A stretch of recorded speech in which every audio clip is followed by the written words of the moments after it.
This is David Cowen with Careers in the Business of Law. I've got two great guests today. And typically there's a theme, there's a topic, and we try to go someplace. Today is really going to be an interesting exchange of ideas. We're going to think out loud together.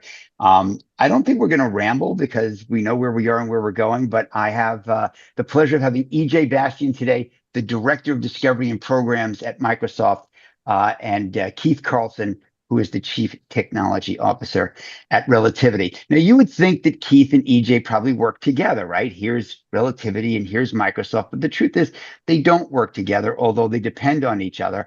And so we're going to get two very different points of view, yet I suspect there'll be some real similarities in there as well. Keith, let me welcome you and EJ to Careers in the Business of Law. Keith, how are you?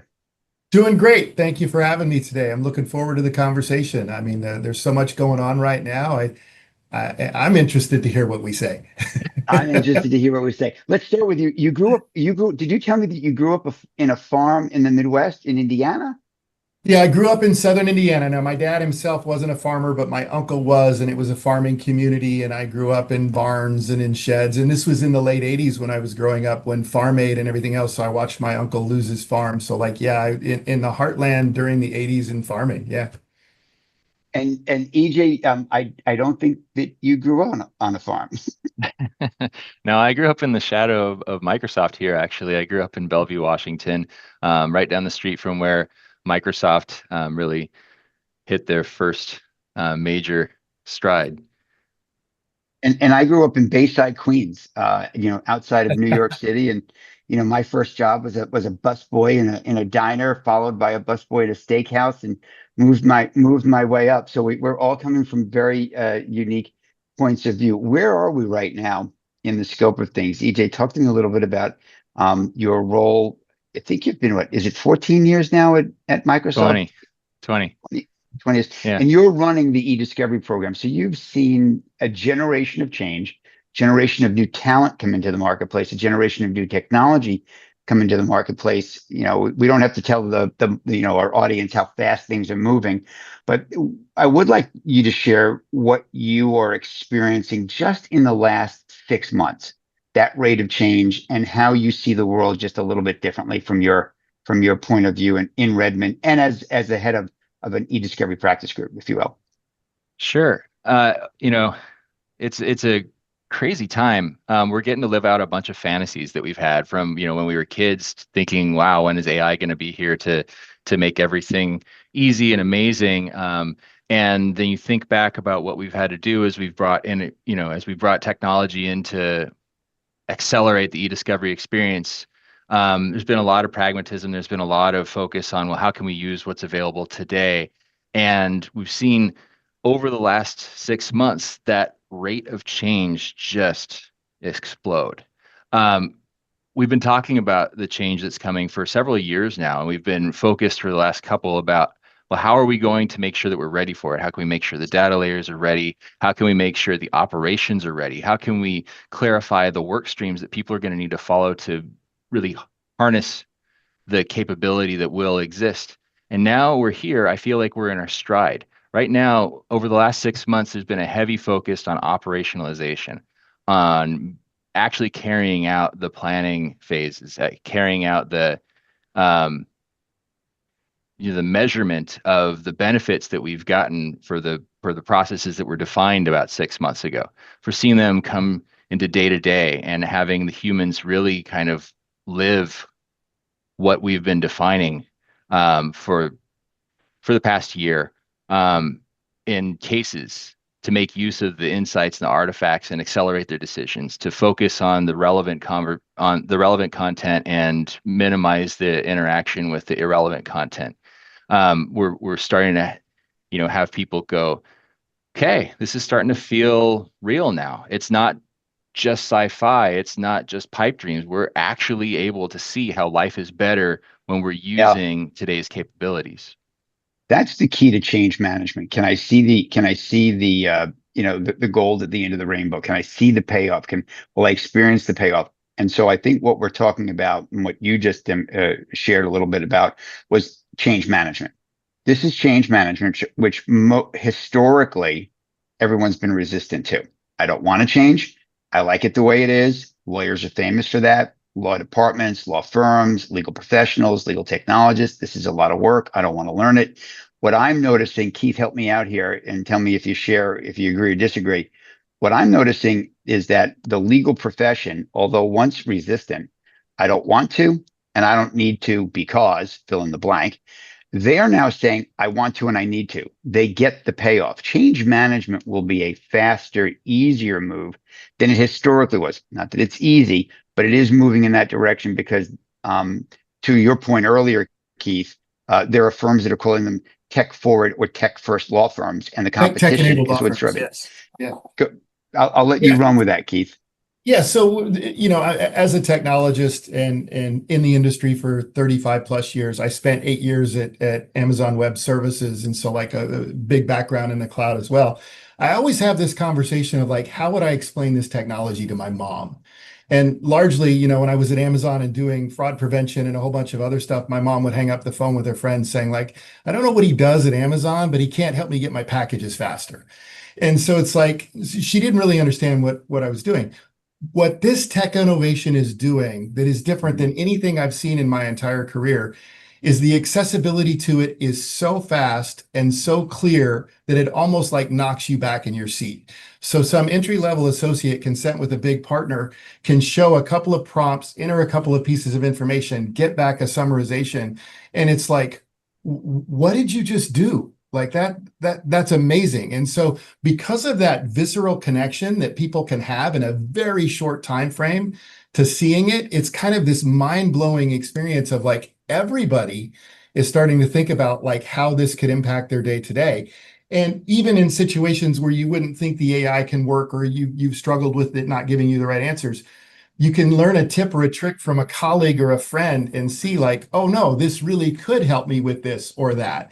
And so like it just like the number of use cases and the accessibility and the visceral reactions are all, look, every innovation has a shorter time frame and a higher impact. This one is changing so fast with such a large impact that it's just kind of hard to imagine where it's going to be in a few years. You mentioned that you had a couple of meetings last week with some firms that are calling themselves tech first or tech enabled law firms. Yeah. What's their vision? We're talking about business models now. So what I want to point out something very clear. I think when we all started to work with this, right? Many of us were thinking about, look at the productivity gain, look at the efficiency gain, look how much more I can do, which is very interesting and it's a good place to start. That's a productivity gain.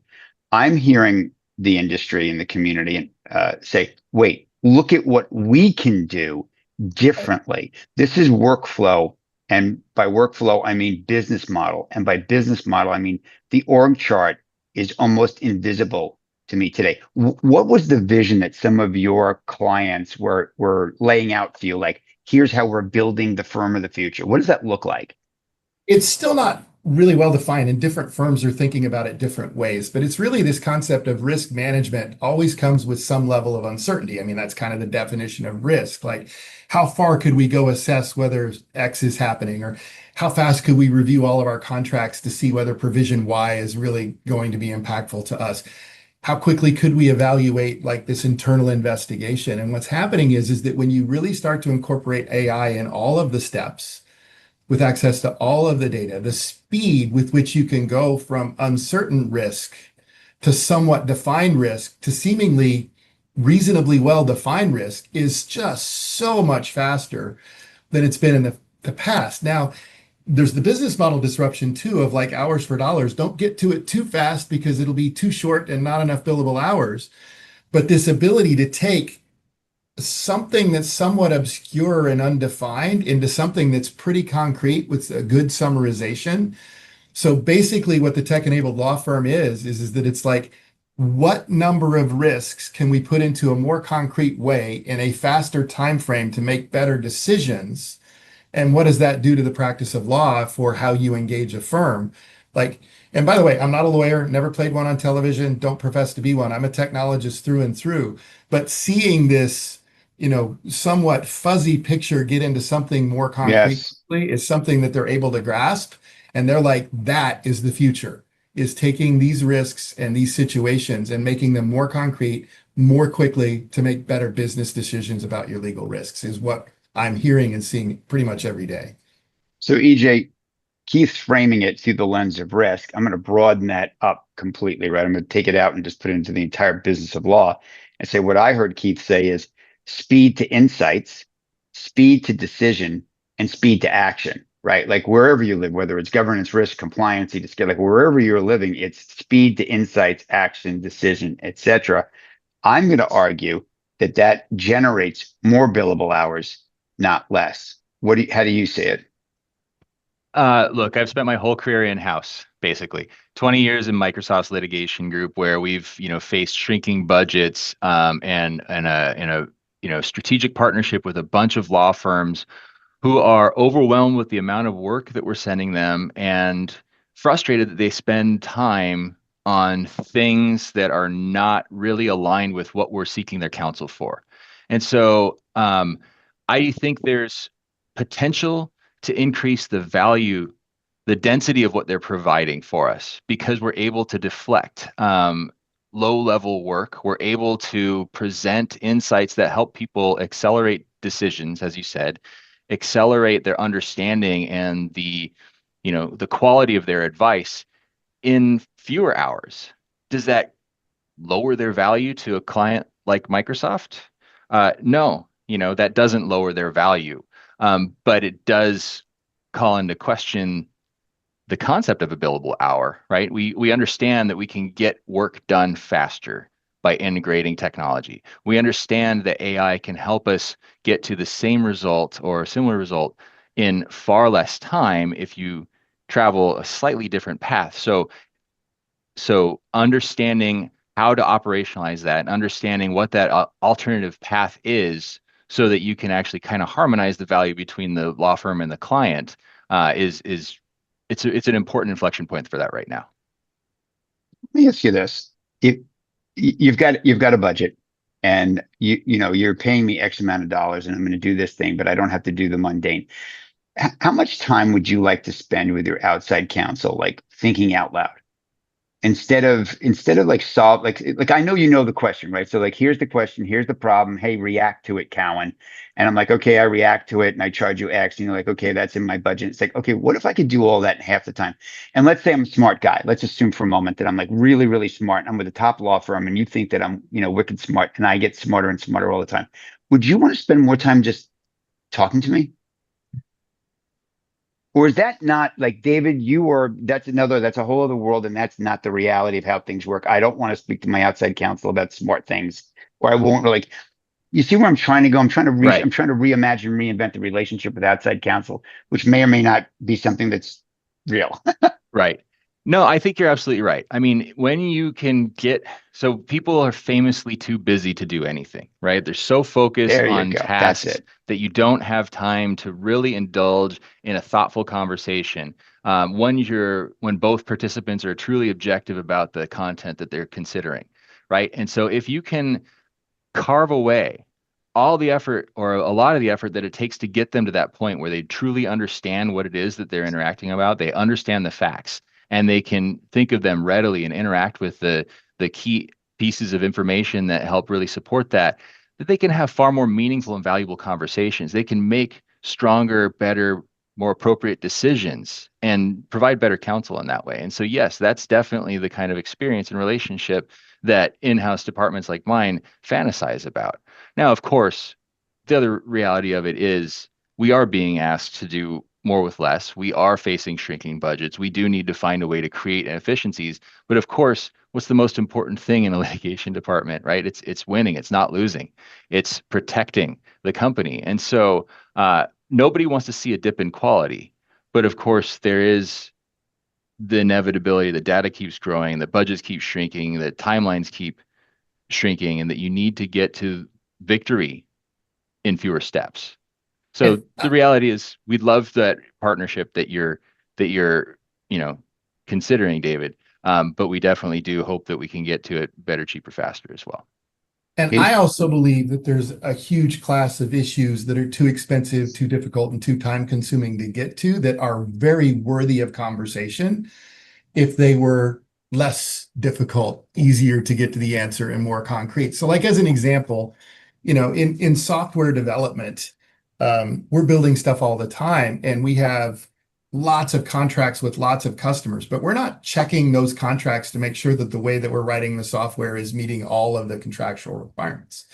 But with AI, why wouldn't we do that? Why couldn't we do in a software review a check of the contractual requirements to make sure that we didn't do something that maybe did a backup in a wrong way, or didn't meet a certain requirement here or there? And why couldn't the software both identify that and suggest the software changes and or make the software changes so that we could support more than one version of the software to meet those requirements?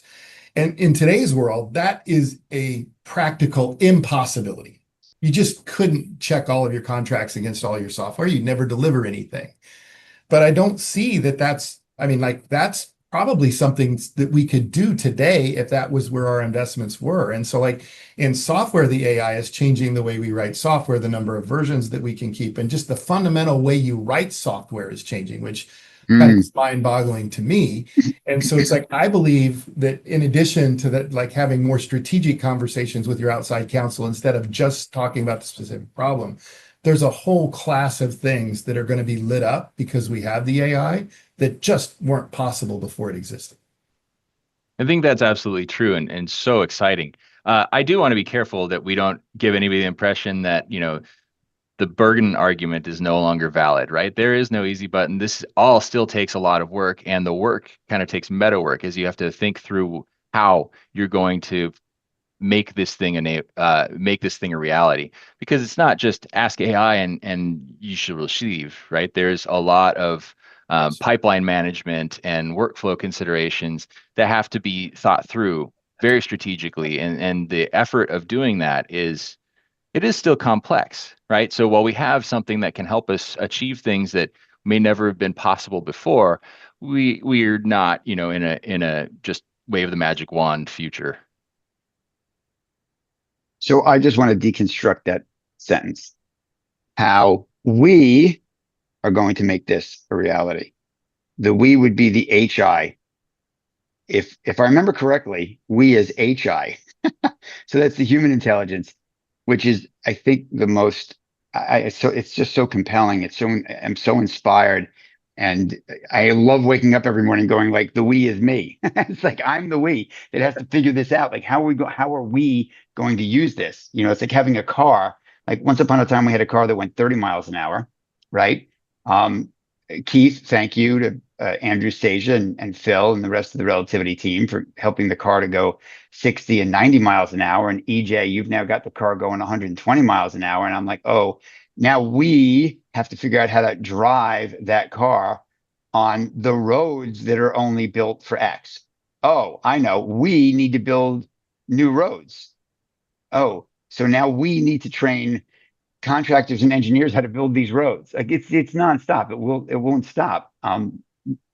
That's my take, and I'm sticking to it. EJ, tell us what's coming down the road. Let's nerd out here for just a moment. We were talking about Purview before. For those that are listening, that are AI 24/7. It's like, all right, hold on, everybody. Behind all this AI, right, and behind agents and behind Copilot is something called data security and data integrity and information governance. And can you just give us how Purview fits in to this story? And then Keith, if you can explain how data security is such a critical part of the relationship with Relativity and Microsoft, I think that would just be enlightening for people who are thinking this is real super easy. Well, sure. I mean, Purview's, the security brand at Microsoft, it's an umbrella under which a lot of different products and features and modules exist and workflows that they support. And so Purview's there for the e-discovery minded, Purview's there for the security minded, Purview's there for the investigators, the organizations. Purview helps to create structure out of unstructured data, right? Part of it is how do we protect the content by enforcing preservation? Sometimes that's in place. Sometimes that's through archiving to repositories that you can manage better and easier and understand, how things like text extraction and targeted collection can work. Purview brings the capability of using some of the latest and greatest technologies like semantic search, AI search, against data sets to look for sensitive material. It can collect it into a workspace that can help you make decisions. Um, and it can optimize the output for what's likely to happen next. And if you think about the e-discovery workspace, right, Purview allows you to protect data, to find targeted subsets of high value content that makes sense to put into a truly fit for purpose platform like Relativity One, and help accelerate the workflows that happen there by preparing the data for ingestion, for making sure that you have an adequate understanding of what you're dealing with in those workflows, and to manage that kind of pipeline between Microsoft and Relativity, where it can be um, analyzed at even higher degrees of granularity, and where it can be enriched with AI capabilities and intelligent workflows that are truly optimized for the professionals that the platform is built for the work, for the results that they're individually responsible for, and the way that they're kind of enabling those workflows and integrating AI into those workflows is truly remarkable. Maybe that's a good place for Keith to talk about where we pick up where Microsoft leaves off. Yeah, the easiest way to describe relativity is organize data, discover the truth, and act on it. And so it's like, organizing your data, I've heard different numbers tout it, but like most of the world's data is what's referred to as dark data. It's not available in the public domain. You can't go download it.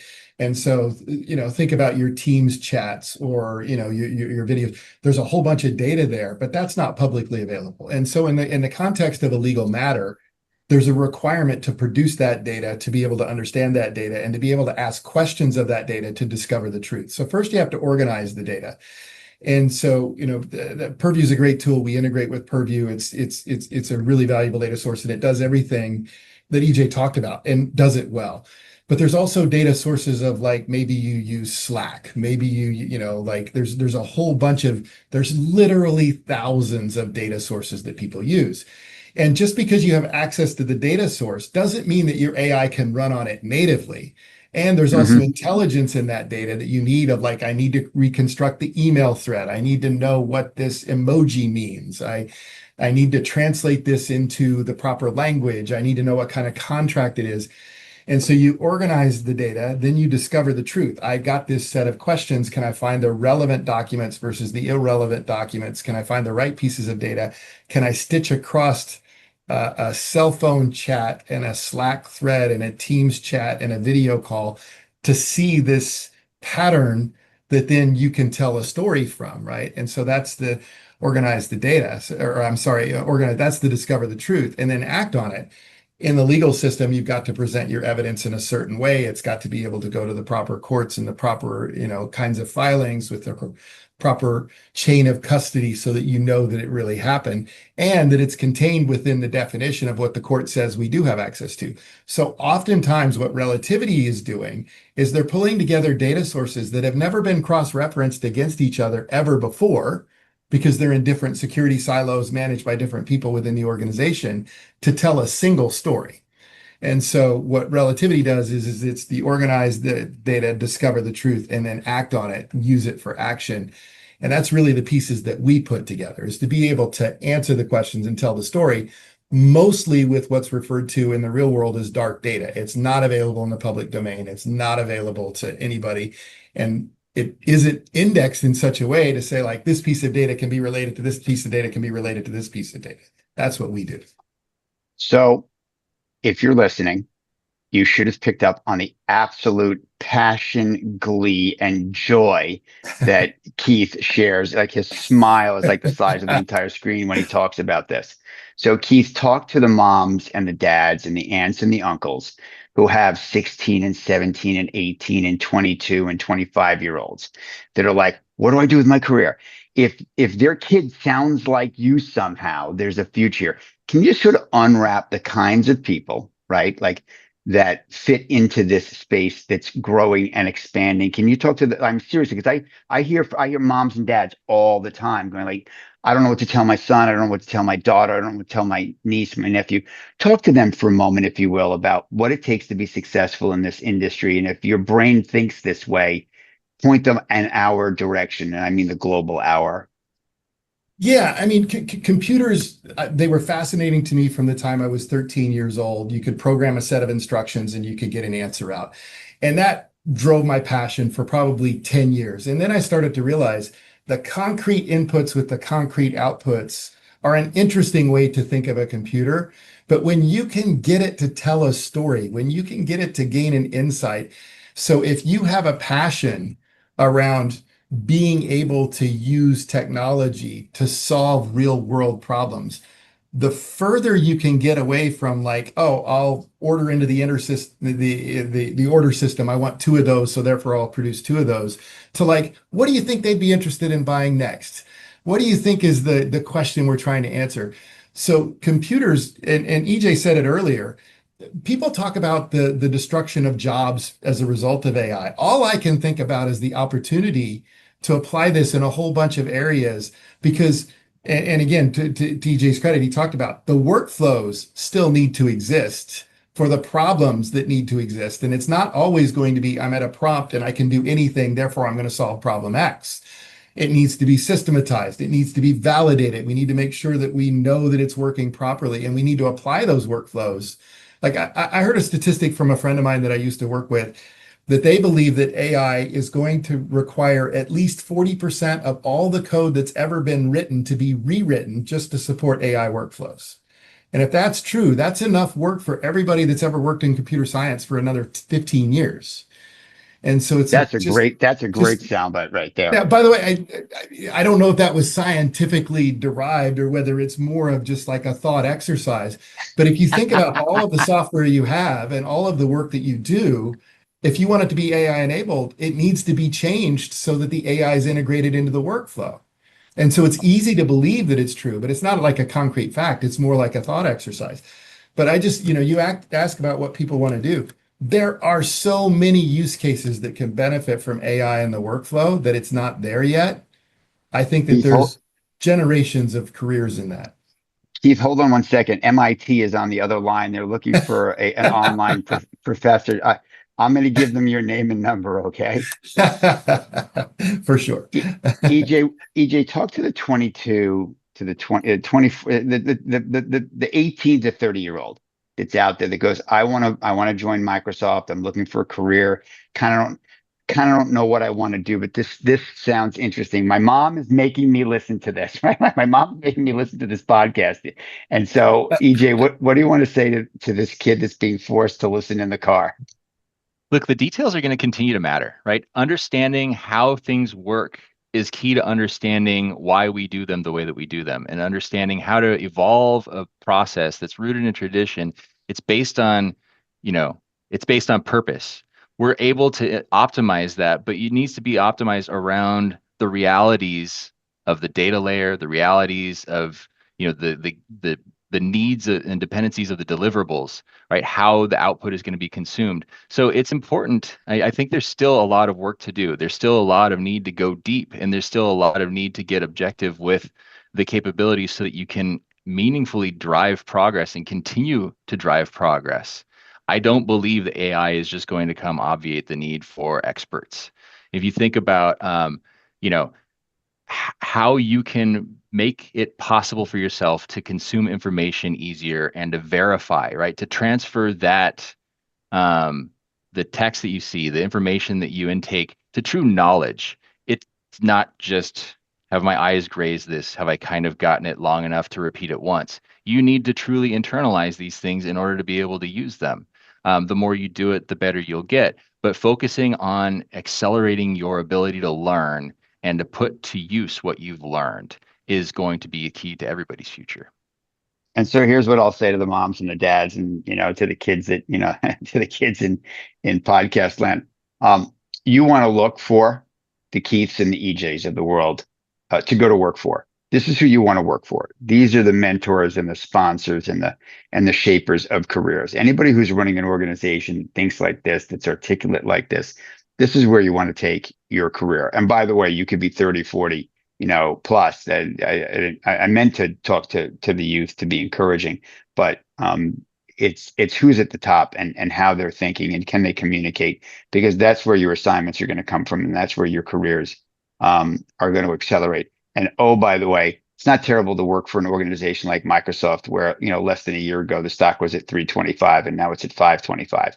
So that's also not a bad kind of decision making of like, where do I want to go with my career? And EJ, Keith, I'm going to put the plug in. Like, your career is a jungle gym. It's not a ladder. So what I want to emphasize here is that there are problems to be solved. There's critical thinking that's required. Like, if you're whoever is listening right now and you're a critical thinker and you like puzzles, right? And you like things that are complex, whether they're linear puzzles or circuitous puzzles, but you like figuring out next steps, and the unknown may produce anxiety, but you love it just the same. Like, this is where you want to be. You want to be in this agentic world, and you want to be full force. So last but not least, rate of change, right? How fast is fast from where you are? Because some people are just coming to this. They're like, they know they need to, and they kind of want to. And I don't want to do a whole fear thing, but EJ, you want to just talk about how fast is fast? Yeah, tomorrow fast will be even faster. But it's important to know, right, that you can't get overwhelmed with the speed issue and let the quality skimp, right? What you have to do is be able to make sure that you can keep up with tomorrow's rate of change with the quality that's truly necessary, right? Fit for purpose is crucial. And sometimes it's maybe a tick below what max speed truly is in order to make sure that you're balancing the quality and the speed. But it can't be the pace that we managed the last 10 years with, right? It is a new level of fast. And right, being able to find yourself and use the new capabilities to accelerate yourself without leaving yourself behind is critical. Keith? Some of the things you said just resonate with me so strongly. When I was growing up and on a farm, I have a finance degree as an undergraduate from Indiana University, which was great. And I was in finance when I graduated college, and I switched to technology. My mom actually came and took me to lunch and said, like, you can't give up this great career in finance to go into tech and play games with computers.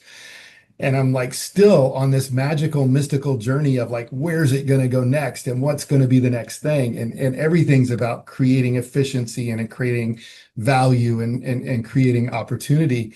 And yeah, it just every year in my career, one, I have to dig deeper to try to keep up with all of these young people coming in who are, their brain plasticity is way better than mine, and they pick this up way faster. But it's just been this glorious, wonderful opportunity to learn. And so the pace of change, there is no direction for it to go but faster. I mean, that is the point of why we innovate, why we improve. It's to solve problems. And the fewer problems you have, the faster you go. This is one that's going to take a while to get fleshed out as to how much speed improvement it's going to be, how much pace of change is going to happen. But there's just a lot of stuff to figure out. And again, the human intelligence piece of this, where to put it, what to use it for, what the workflow looks like, all of those kinds of situations are still to be figured out.